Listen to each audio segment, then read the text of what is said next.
Hello everyone.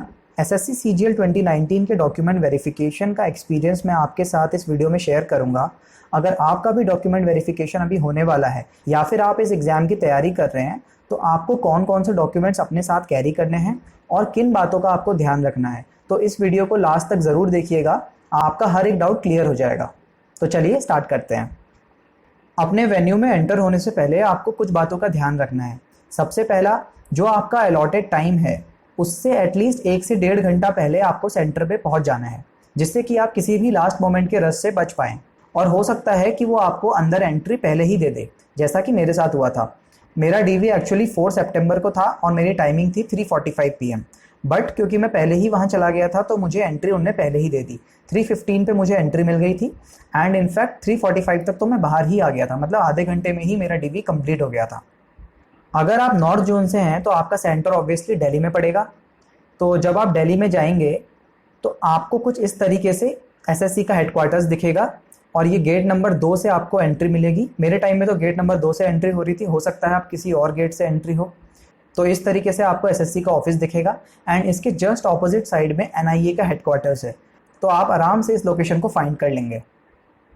अंदर entry लेने से पहले आपको अपने पोस्ट प्रेफरेंस फॉर्म को फिल कर लेना है और काफ़ी ध्यान से आपको फिल करना है।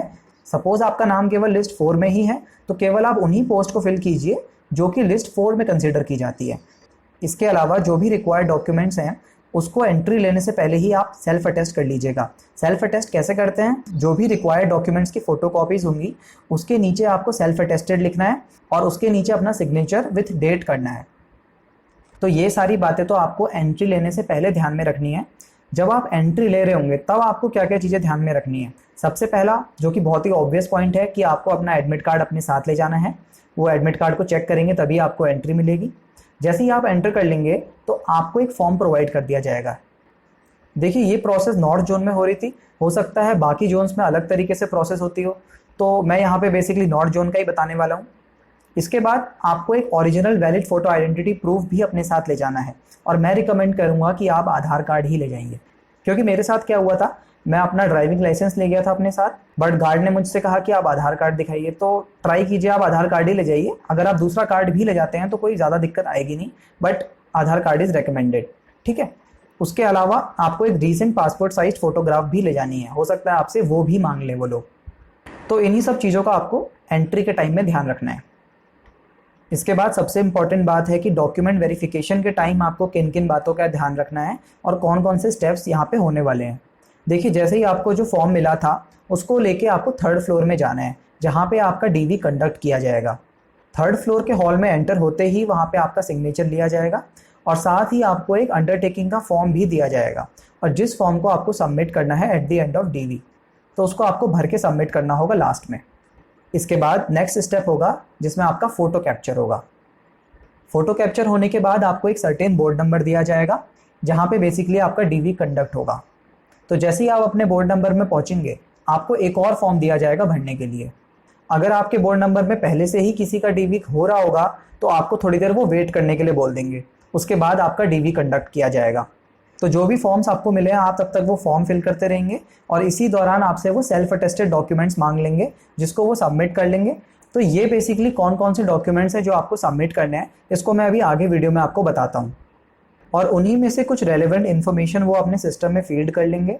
इसी के साथ साथ वो पोस्ट प्रेफरेंस भी फीड करेंगे। तो इस चीज़ को आप काफ़ी ध्यान से देखिएगा कि जो भी वो प्रेफरेंस भर रहे हैं वो आपके अकॉर्डिंग है या नहीं, क्योंकि बाद में वो सही नहीं होने वाली। जैसा अभी फीड हो जाएगा वही आपकी फाइनल पोस्ट प्रेफरेंस रहने वाली है।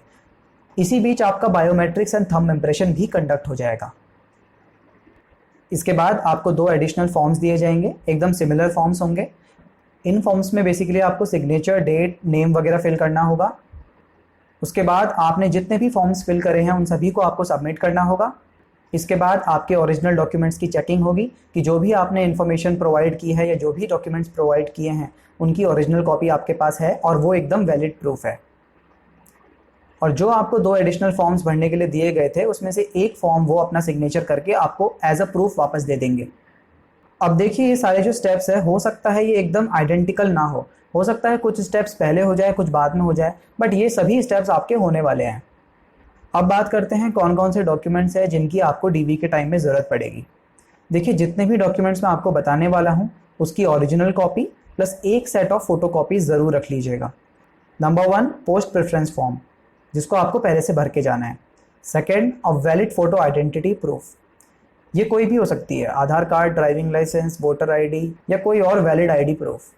थर्ड, 10th की मार्कशीट प्लस सर्टिफिकेट, जो आपकी डेट ऑफ बर्थ है वो बेसिकली 10th की मार्कशीट से ही देखी जाएगी। फोर्थ, 12th की marksheet plus certificate. Fifth, graduation marksheet plus degree.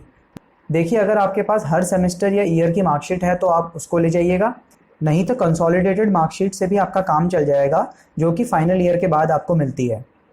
और अगर आपकी डिग्री आ गई है तो इट्स वेल एंड गुड, नहीं तो आपको प्रोविजनल डिग्री ले जानी होगी। उसके अलावा कास्ट सर्टिफिकेट्स वगैरह, जैसे कि OBC, EWS वगैरह के लिए जो भी सर्टिफिकेट्स रिक्वायर्ड होते हैं वो आपको ले जाना है। अगर आप एक्स सर्विसमैन कैटेगरी के लिए एलिजिबल हैं तो उसके रिगार्डिंग जो सर्टिफिकेट होता है वो भी आपको ले जाना है। और अगर आप पहले से किसी गवर्नमेंट जॉब में हैं तो आपको वहाँ से NOC अप्रूव करके भी ले जानी है।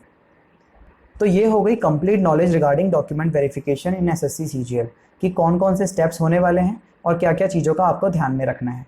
लेकिन इनके अलावा भी कुछ बहुत ही इंपॉर्टेंट पॉइंट्स हैं जिनको आपको ध्यान में रखना होगा। ये सारे पॉइंट्स दिमाग से निकल जाते हैं बट ये बहुत ही इंपॉर्टेंट पॉइंट्स हैं। देखिए सबसे पहला पॉइंट है कि आपको एक पेन अपने साथ कैरी करके रखना है, क्योंकि आपको बहुत सारे फॉर्म्स भरने होंगे और सिग्नेचर वगैरह करने होंगे, तो आपको एक पेन हमेशा अपने साथ कैरी करके रखना है। उसके अलावा जितने भी मैंने आपको डॉक्यूमेंट्स बताए उनकी एटलीस्ट 2 कॉपीज़ आप ज़रूर रख लीजिएगा। देखिए ज़रूरत हमको एक ही कॉपी की पड़ने वाली है, बट कोई भी कॉपी डैमेज वगैरह हो सकती है।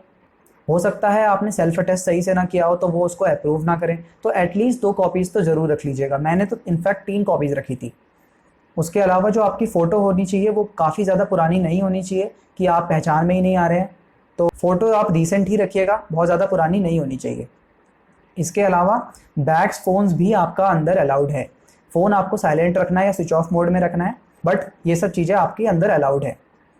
उसके अलावा जो डेट ऑफ रेकनिंग होगी वो डिसाइड होगी आपकी फाइनल ईयर की मार्कशीट के बेसिस पे, यानी फाइनल ईयर की मार्कशीट पे जो भी डेट लिखी होगी वही कंसिडर की जाएगी आपकी as a date of reckoning. Degree से इसका कोई भी मतलब नहीं है, ना ही डिग्री ना ही प्रोविजनल से इसका कोई मतलब है। तो ये बहुत ही बड़ा एक डाउट है जो बहुत सारे लोगों के बीच रहता है, तो इसको आप ध्यान रखिएगा। इसके अलावा जब आप हॉल में एंटर कर लेंगे तो आप अपना काम एंड कंपोजर मेंटेन करिएगा, क्योंकि अंदर का जो माहौल है काफ़ी हेक्टिक रहता है, काफ़ी चीज़ें फास्ट होती हैं, तो आपको अपना पेशेंस रखना है और काफ़ी ध्यान से अपना फॉर्म्स वगैरह फिल करने हैं कि कोई गलती आप फॉर्म फिल करते टाइम तो एटलीस्ट ना करें। आई होप आपको ये वीडियो काफ़ी हेल्पफुल लगी होगी एंड आई थिंक आपकी मैक्सिमम क्वेरीज क्लियर हो गई होंगी। लेकिन अगर आपकी कोई क्वेरी रह जाती है तो आप प्लीज़ कमेंट सेक्शन में उसको बताइएगा, मैं ट्राई करूँगा कि मैं उसको क्लियर कर सकूँ। एंड आपको ये वीडियो कैसी लगी वो भी कमेंट सेक्शन में ज़रूर बताइएगा। All the best for your document verification.